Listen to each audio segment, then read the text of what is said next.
Hey guys, it's Lee with Still Raven Farms. Today we're talking about goal setting for 2024. If you hear this clicking in the background, it is my yarn spinner. I don't know why yarn gets as tangled as it does. There's two ends. And if you were to look at what I have going on right now, you'd be like, how the hell did you get it that tangled? I don't know. I have no idea. I have no idea how it happened, but that's what I'm currently dealing with. So maybe one of my goals for 24 needs to be being a little bit more deliberate with my yarn. That could probably be a good goal. Probably not. I still won't do it. So I wanted to talk to you guys. Sorry, I was adjusting my mic. I wanted to talk to you guys about what homestead goal setting looks like. Now, I've done a lot of different posts about this on the blog. I will link a couple of them below.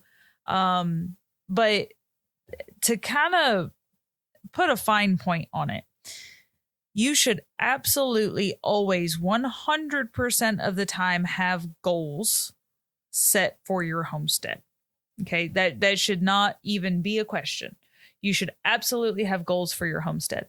However, I also want you to kind of consider a couple of other things. One, you do not want to set so many goals and be so militant and rigid in your goals and what you're doing on the homestead. You do not want to be so rigid that you cannot anticipate and dodge life's curveballs, because life is gonna throw them at you. It's just a matter of, are you gonna dodge it?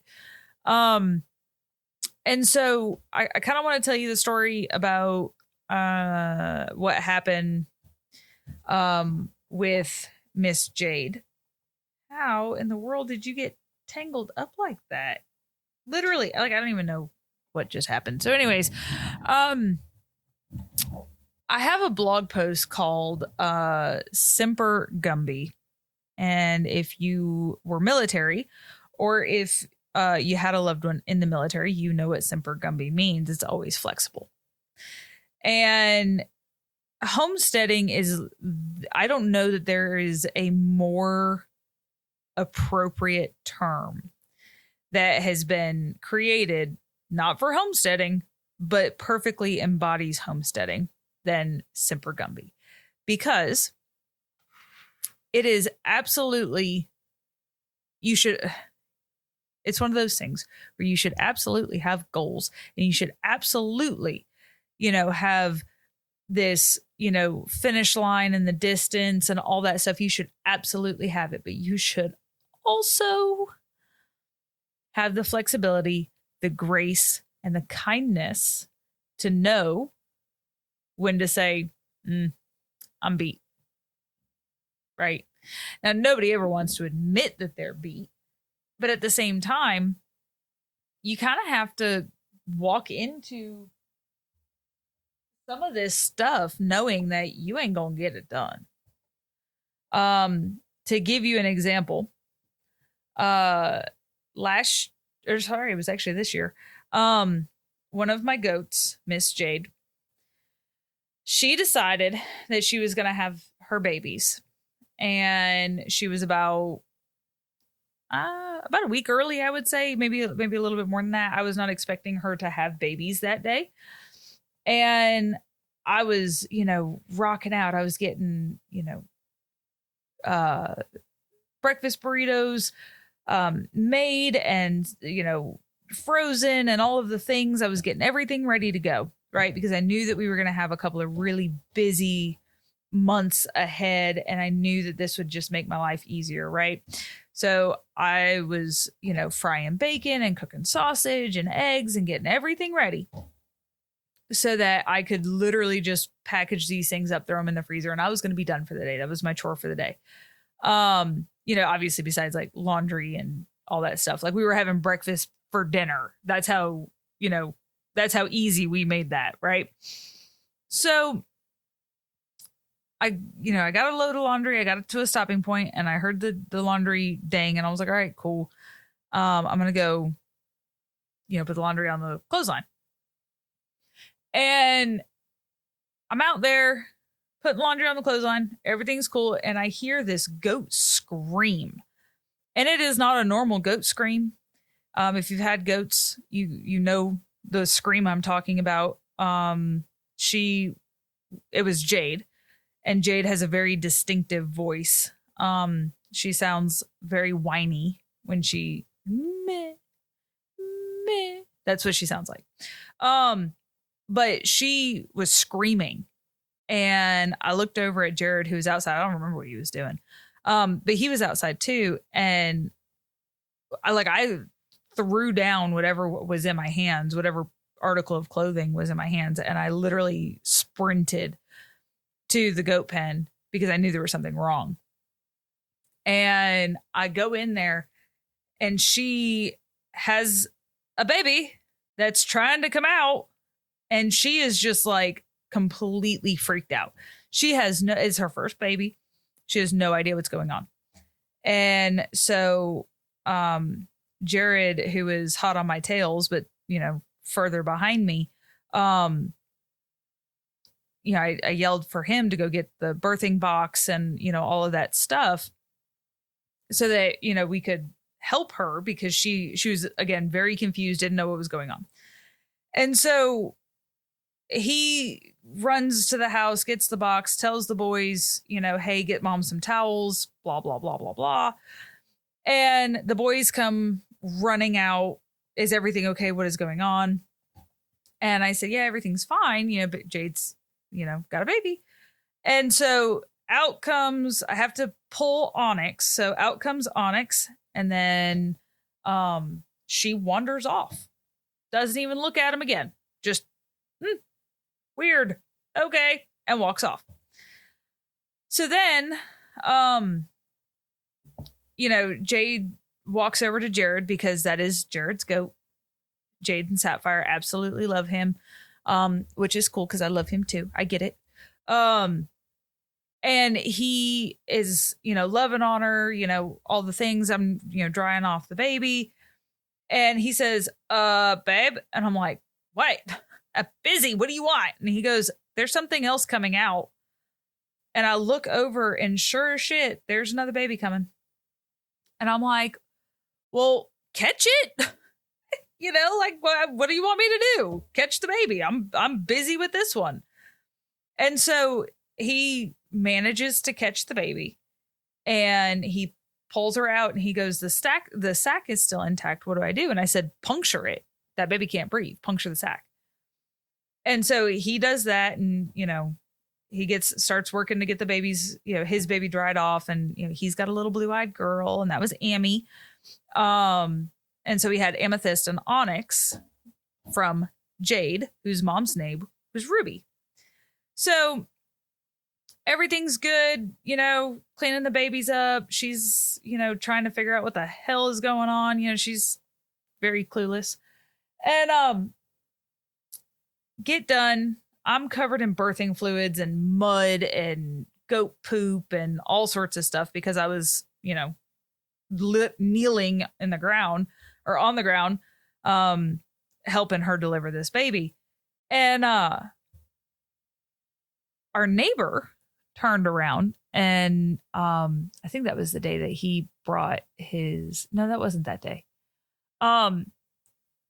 Anyways, we had something else happen that day. I don't remember what it was. But the art of flexibility, if we had been so rigid, we would not have been able to shift gears quickly and help Jade, move some stuff around in our day to make sure that she got what she needed. And, we did all the things and we wouldn't have been prepared. Now, that is a very small example. And clearly, if the baby, babies being born is way more important than whatever it was that we were doing. But my point is that sometimes, someday on your homestead, you are going to have something happen where suddenly you're not going to get your stuff done. right? Whatever that looks like.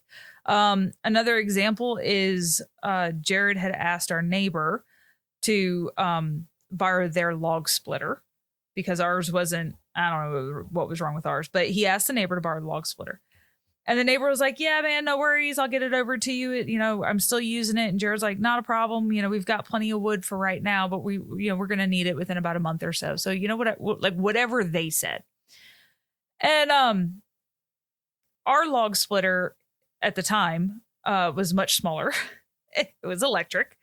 And Jared wanted to basically cut a ton of wood very quickly. And I was like, okay, whatever. And our neighbor randomly didn't call, didn't text, nothing, just pops up, says, hey, do you want it? I had it loaded up on the trailer and was moving it around and I was getting ready to unload it. But I remember that you guys needed it. Do you still need it? And Jared's like, yeah. So after a quick crash course on how to use this particular log splitter, we spent the next 3 weeks splitting firewood. What was on the docket? Not splitting firewood. But when somebody comes through for you and says, hey, would you like to borrow something that you've asked for? The answer is yes, because you don't know when that opportunity is going to come by again, right? And so if we had been so rigid in our goals and, no, this month we are doing the basement or we are building this or whatever, if we had been so rigid in whatever it was that we were doing and not willing to step back and go, you know what, we really need to make sure we got plenty of firewood. Let's go ahead and do that. You end up in a situation where you're going to cause yourself some issues if you don't know how to be flexible. This homesteading is not like the real world. And I say the real world, but it's not like the real world. So you can't be a boss babe, knocking everything out every day. And you've got this task list that you have to get every single thing on that task list done or your day wasn't productive and all this stuff. Nah, that is not how homesteading works at all. Now, there are things like that, right? But you also have this built-in flexibility that, if funny enough, a lot of these super type A goal setting people can't handle. They really do struggle with it because there's this idea that they're going to, every single day they make a list and they have to get every single thing on that list done. And their list is based off of goals and plans and all of this stuff, right? That's what it is. So when you homestead, that is not how it works. Okay. Now there are days where, you're going to get everything on that list done and accomplished, and that's great. But there's going to be even more days where you're not going to get a single fucking thing on that list done because guess what? You just had a mama give birth to babies. You had the pig get out of the fence. You had this happen. Oh, and then a duck broke its leg. So you need to butcher it because of, you want that meat, right? That's how homesteading works. So if you're going to sit there and be this badass boss babe that, is going to get all this stuff done and, have all these goals and I'm going to have a 5-year plan and a 2-year plan and this. I'm not saying that it doesn't have a place in homesteading because I do believe that it does. But there's a certain amount of grace that comes with homesteading that you have to have. And if you don't have it, you might want to learn it. There are very few things that I'm going to be judgy on. There are very few things that I'm going to sit there and say, you've got to have, you've got to do, you got to this, you got to that, because that's not how homesteading works, right? You can't have this mindset in homesteading that, it's one size fits all, because it's not. But there are a few things that kind of you have to have at least the mentality of. And that is, the knowledge of when to push the needle and then when to back off. If you've ever driven a stick shift, and I know a lot of people have not, but I'm going to use this example because it is very accurate. if you constantly redline, okay, let me back up. If you don't know how to drive a stick, I very highly recommend that you learn. That's number one. That is a skill that far too many people don't have, that is absolutely necessary to have. I know there's a lot of people out there say, well, they don't even make stick shifts anymore. Oh, bullshit. Jared's car's a stick shift. I had a Patriot that I actually learned how to drive stick on. Now, I was taught how to drive a stick on other vehicles, but that was my daily driver for 4 years, so I got really good at it. And my next vehicle that I'm getting in 2024 is a Wrangler that is going to be a stick shift. Why? Because they're a lot of fun, man. Like, God. Anyways, that's not the point. The point is that if you are constantly redlining your RPMs on a stick shift, you will do one of a couple of things. You're going to burn the clutch. You're going to blow the transmission. Those are the two easy ones, right? That's one of the two things that you're going to do if you keep, pushing that needle. But if you can learn how to feather that clutch, if you can learn how to shift those gears, if you can learn how to, say, oh, nope, I'm going uphill slowly, I should probably be in first or second gear, right? I'm going downhill, I can probably throw it into neutral, right? You have to kind of learn how to drive a stick and be flexible and understand when to put it in first gear and go, and when to put it in second gear and go from stop, or how to shift how to skip shift. So instead of going 1 2 3 4 5, you go 1 3 5. Learning how to do those things, not that you need to do those things, but learning how to do those things is very beneficial. But if you are so type A, wide open all the time, just so that you can hit those goals, you are going to end up burning out. And then you're going to have all these things on your homestead that you can't get done, and you're wondering what happened. So, goal setting in 2024, which is the name of this podcast, we actually, funny enough, so the very first year that we started homesteading, I had a list of goals that was no shit, 1 legal pad, 2 columns, 1 legal pad. I had that many goals for 2021, and we only had like 6 months of 2021 to homestead. Do I need to tell you that like virtually none of them got done? Because that's pretty much what happened. None of them got done. I got hyper focused on canning, which was great. But I got hyper focused on, goats, because, we kept getting sick goats. So my list of goals for 2021, when we first bought the property, was this huge list, and virtually none of them got done. Excuse me. In 2022, it was a lot better because we had a much more manageable list of goals, but there were still quite a few of them that didn't get done, and that's okay. And in 2023, we had a much smaller list of goals, and most of them got done. Now, what does that tell you? Well, that tells you that in 2024, we've got like 3 goals. Like, I'm not even going to lie to you. We have 3 goals. One is to finish building out the garden.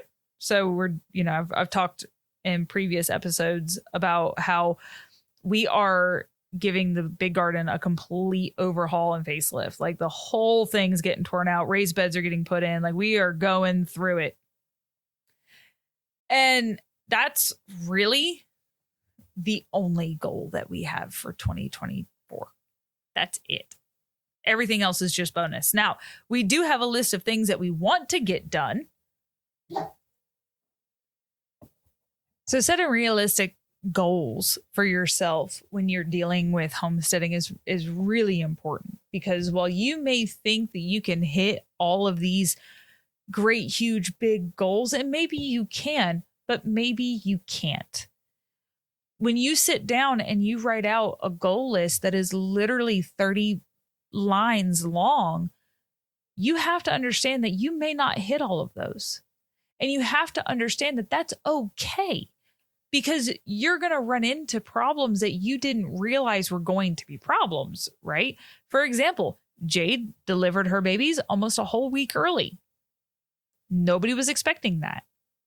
Then you have another, like just a couple months ago, we had 2 mamas aborted their babies. So, nope, sorry, 3.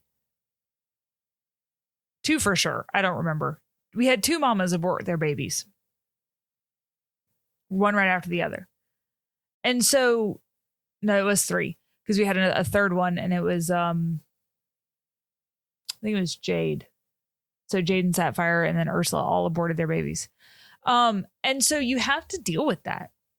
You know, that's a loss of income. That's a loss of milk. That's a loss of the loss of the baby. You know, all of that stuff really sucks. But you have to adjust. You have to figure out what happened, what went wrong, what can I do next? How does this work? You have to move on.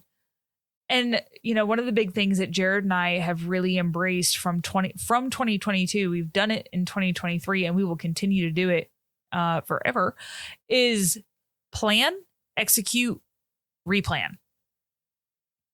Right? So to give you an example, the big garden, we have planned it, we're going to execute it, and then we're going to step back and see if it worked, right? And if it doesn't work, then we're going to replan, re-execute, and then step back and see if it works.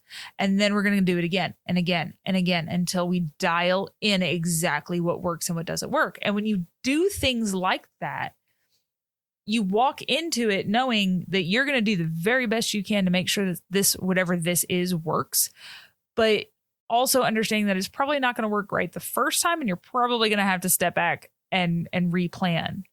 And so when you have that kind of mindset and understanding, you know that you may hit the goal of, giving the garden a facelift, but you're also walking into that knowing there's a really good chance that I'm going to have to redo this design. And you have to be okay with that. And that's okay. That's okay. Because if you do not grow up in this life and you do not have anybody holding your hand, teaching you how to do these things, it is very difficult, because the best that you have is what you're doing right now, which is you are consuming content and trying to learn. If that is your life right now, consuming content and saying, okay, this person says to do this, this, this, this, and this, and I'm going to do this, this, this, this, and this. That's the plan. That's the goal. And then you're going to execute that goal and that plan. And then you're going to step back and you're going to see if it works. And if it doesn't, you're going to go back to the drawing board and you're going to try again, and you're going to try again, and you're going to try again. And that is life, And so my big thing when it comes to 2024 goals, goal setting, and I'm going to explain our goals in 2024 a little bit better here in a minute, but understand that you have to have the flexibility to go with those goals. Because if you set this huge goal list and you can't get all of them done, then you're going to feel like a failure. When in reality, you hit, 3 huge goals, but because you didn't hit 30 huge goals, you're a failure, right? And that's not what we're doing. That's not what we're about. So our goals for 2024, one is to install the big garden. So the fencing, dropping the trees, building the fence, building the beds, building the in-ground beds, building the gazebo, all of that stuff, that is going to be done in 2024. Depending on when that ends and how much money we have, afterwards will depend on if we go ahead and do the kitchen garden deck. So the goal is that we're going to have a wraparound deck around the whole house. And the first deck that's going to be done is the kitchen garden deck, because I want a place that's up off the ground that I can sit, that I can oversee my garden. And so that's a big goal. And then the other one that we have for winter is we are going to redo the flooring in the house. So we heat with firewood, and we want to make sure that we've got tile specifically in the living room to make sure that, you know, we don't have any issues. Then we also have puppies, and because, well, we have dogs. Because of how the tile or how the flooring is and how the house is set up, the dogs do this slip and slide as they try to leave our bedroom, the hallway, come through the kitchen and out the front door. They do this slip and slide, and Fenrir has something wrong with his hips that if he does a slip and slide, he is limping for days and days and days and days and days. And so we are going to put tile pretty much throughout the whole house, because I want to make sure that all of the dogs have traction. And so we're going to put in like stone tiles that have the really good grip on them so that the dogs can walk safely and not get hurt. And tile's easier to clean. It just is, except for the grout, which I want narrow grout lines, but that's not the point. That's one of the, hopefully we'll get to that towards the end of 2024. The other thing that we're looking at, don't know if it's going to happen, is installing Jared's shop. He has been very patiently waiting for this day for a long time. And I think this year, the goal is to have the pad poured by November. That's the goal. And I think we can do it. But it's really going to depend on how much money, you know, how much it costs, how much the big garden ends up costing us, how much the deck ends up costing us, how much, you know, the tile ends up costing us. All of those things really are going to determine whether or not we get to his shop. If not, then it'll be 2025. But those are pretty much it. That's all of our goals for the year. Like, it's not a lot, but they're pretty big. And if we don't get to them, that's okay. As Jared says, we've got another 30 years. And I'm like, oh, I don't want to work that long, but okay.